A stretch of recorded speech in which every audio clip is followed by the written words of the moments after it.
Howdy, howdy, howdy, folks. This is part 3 of my hot takes, first glance, whatever you want to call it, quick hitting reviews of the new ships being released today, day 1 of the IAE 2953.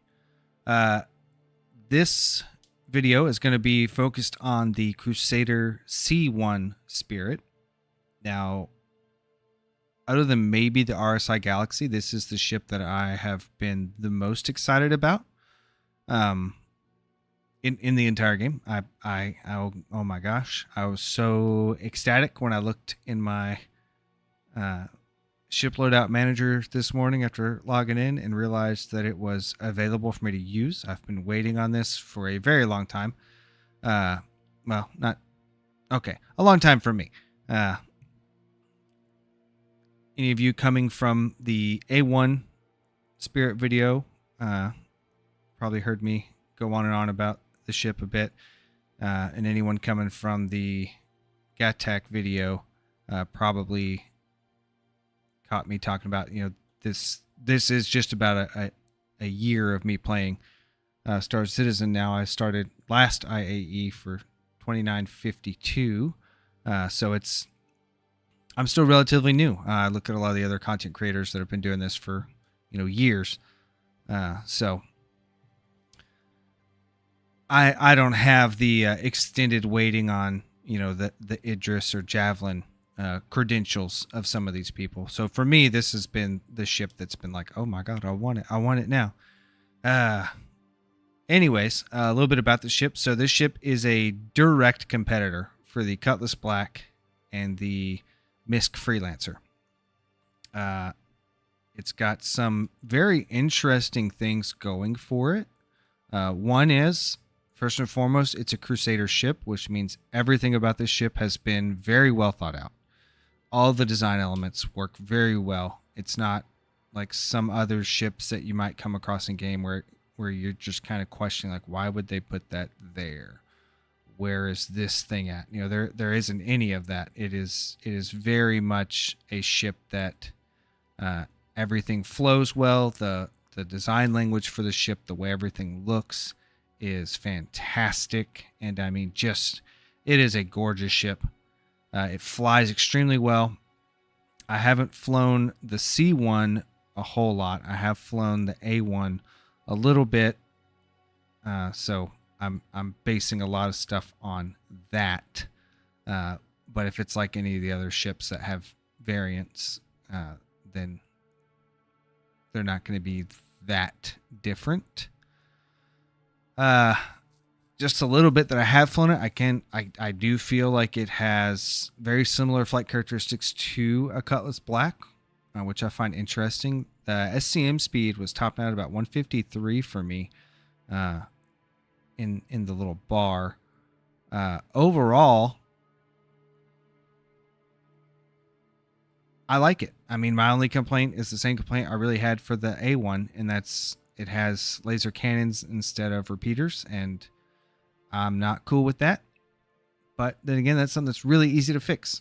And having 4 what is that? M5s are size 3, so having 4 size 3 mounts means you can get a pretty good amount of firepower in there. A little bit about some of the other stats for the ship. I don't have a components list right now, but it has 48 SCU cargo capacity. I'm not sure. I feel like they were talking about increasing that, because that puts it a little bit ahead of a Cutlass Black, but not ahead of a Freelancer, which I guess kind of makes sense. The Freelancer is definitely more cargo focused and much less combat focused. Granted, this is not a combat ship. It will handle its own and defend itself, but I wouldn't pick this if I had other options for leading the charge, if you will. But let's go look inside. One note, I do not like the color scheme. I'm not a big fan of the white and off blue. Another quick note, I haven't used it yet, but if you see that short spine coming out the middle in the back here, that is actually the track for the rear tractor beam for you to move cargo in and out. We'll see if we can't figure that out real quick. This is a for real first glance though, so bear with me as I look through. Some of it I'm going to know from the A1, like for instance back here is the component access here in these nice little component lockers on each side. I feel like there's got to be more component access somewhere. Cooler, shields, power plant, quantum. Maybe, maybe not. So we open this blast door and we're into the actual cargo area. I mean, it's a cargo area. It's a cargo hold. There's not a whole lot to really talk about here other than it's quite spacious. And I like the deck height for the roof. I haven't tested it yet, obviously, but I mean, just looking at it, I can tell you're not gonna have a hard time getting cyclones in here.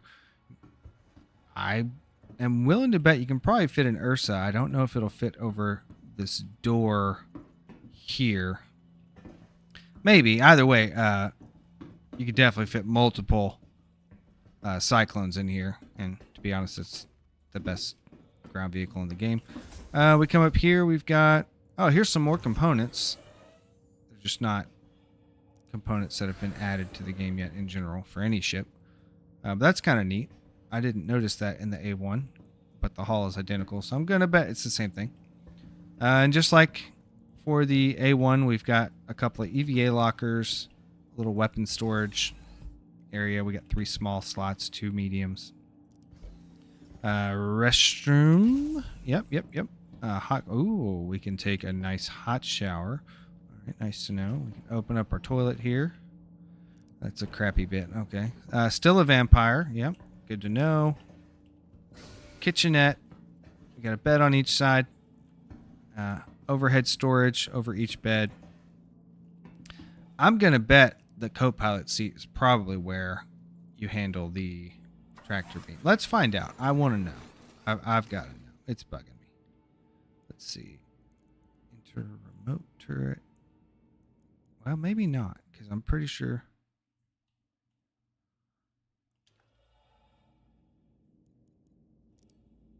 Deploy.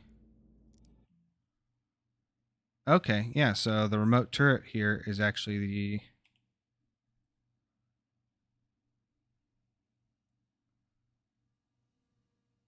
Yep, this is the tractor beam. It's not powered on at the moment. That's actually not a bad field of view. Some of the other videos I was watching were kind of complaining about it. I actually I don't think that's too bad. Can't rotate. But honestly, I think working in tandem, you know, which is what you should be doing if you've got someone sitting in your co-pilot seat, you know, have your co-pilot move the crates to you, and then you can just stand inside and then stack them how you like them. I kind of like it. I think that's going to be really neat. I can't wait till I get my buddy in, and we'll do some tests and let you guys know. I can already tell you, and if you watch the A1 video, the glass is really nice. It's not perfect, but it is pretty nice. And I also forgot to mention, the beds are also double as escape pods, which still terrifies me. That is a god awful, terrifying thing. Imagine being asleep and rolling over, hitting a button, and boom, there you are out in space. Nope, not for me. Okay, it didn't, so it's still deployed there. You can actually see the tractor beam above us on its little track.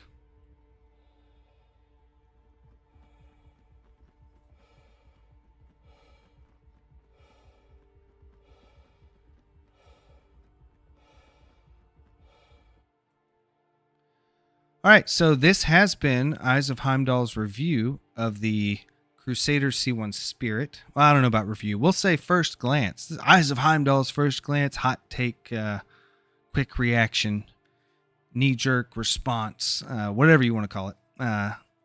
I like the ship. I can't wait to really get to use it. I have some ideas for some neat stuff I'm looking forward to putting out for you guys. I just want to say thank you guys for watching. The channel's still been growing, even though I have not been able to put out as much content as I would like due to other obligations. So the fact that you guys are still taking the time to watch the videos, comment on things, liking and subscribing, like I genuinely appreciate all of that. We're actually getting closer and closer to monetization. And I've been talking with a lot of my other gamer friends about what would be some actually useful membership options or opportunities, kind of perks for you guys once I hit the point where I can start doing memberships, which is right around the corner. I was at 460 this morning, I believe. I need 500 to get there, which will be any day now. I got a feeling. But either way, there's some neat stuff in the pipeline for that. So keep your eyes peeled. If you like what I'm doing and you haven't yet, click that like button, tap subscribe, and hit that bell icon for notifications. It all helps. It's a one-man show. You know, this is me fighting technology that is beyond my understanding, and we're not even talking about the spaceships. That's just using software that's not for recording or writing music or playing the game. I play the game okay. I mean, there's definitely some better pilots, but I think for a retired ground pounder, I do all right. Either way, this has been a lot of fun, and I hope you all enjoyed it. Either way, I look forward to seeing you all out there in the verse.